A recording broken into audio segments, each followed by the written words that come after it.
Imagine a world where you are the only person on earth. There is no one to eat with, no one to celebrate your birthdays, and absolutely no one to call when your car breaks down. It sounds like a terrifying survival movie. To stop us from living in lonely, chaotic isolation, humanity built two ultimate invisible safety nets: families and communities. Today, we are going to look at the incredibly powerful network that keeps our society from falling apart. Let's start with the absolute foundation: the family. It is the oldest, most basic unit of human society. In India, you might live in a nuclear family with just your parents, or you might live in a massive joint family, sharing a roof, meals, and responsibilities with grandparents, aunts, uncles, and cousins. But if you look closely at Indian languages, you'll notice something beautiful.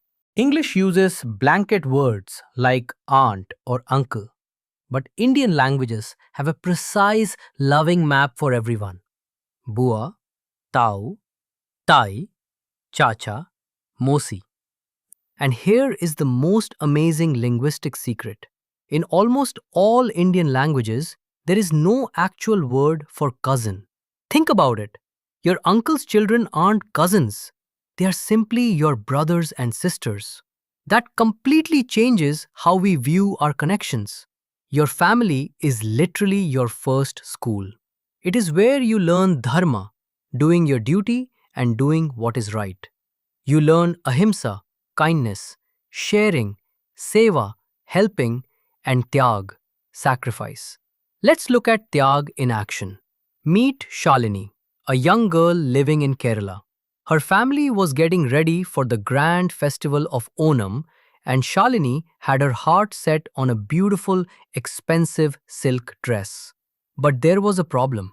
Her uncle was going through a tough financial crisis and couldn't afford new clothes for his kids.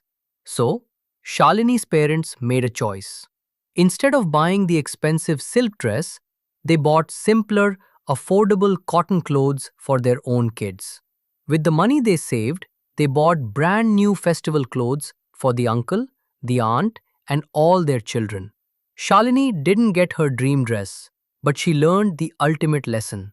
A family shares what they have so that nobody is left behind. And a family is also about teamwork.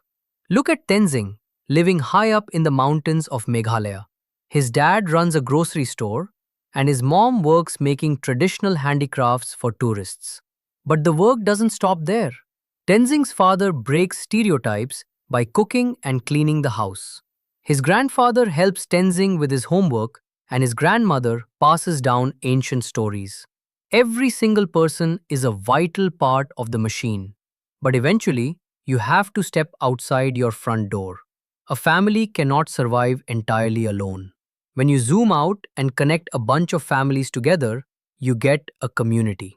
In rural India, communities survive on ancient, unwritten rules. Entire villages come together to help each other prepare the land, sow seeds, and harvest crops.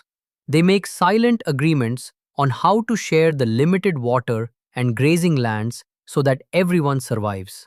But communities aren't just for villages, they exist everywhere. It could be your city's resident welfare association deciding the rules for waste management and pet care. It could be a group sharing the same religion, or even your school's sports team. And when things go wrong, the community is what saves us. Take Kamal Parmar from Ahmedabad, Gujarat. He owned a small workshop and noticed dozens of desperately poor kids living on the streets, out of school. He didn't just feel bad for them, he took action. After finishing his exhausting workday, Kamal set up a free street school from 5:30 to 9:30 p.m.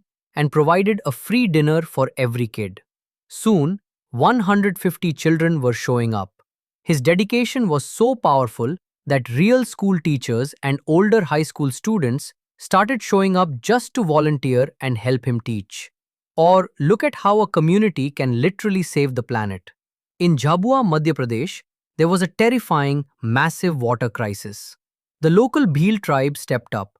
They have an ancient tradition called Halma, which means stepping in to help someone in deep trouble without ever asking for money. Thousands of Bheels came together to plant trees and dig massive water harvesting trenches. They didn't do it for a paycheck, they did it as their sacred duty to Mother Earth.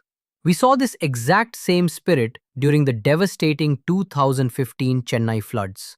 When the roads vanished underwater and the city went into total lockdown, private citizens and spiritual groups instantly transformed into massive community kitchens, cooking and risking their lives to distribute food to trapped strangers. And that is the incredible reality of our world. We are not meant to live alone. From the aunt who cooks your favorite meal to the stranger who hands you food during a flood. We survive, we grow, and we thrive because we are caught in a massive, beautiful web of interdependence.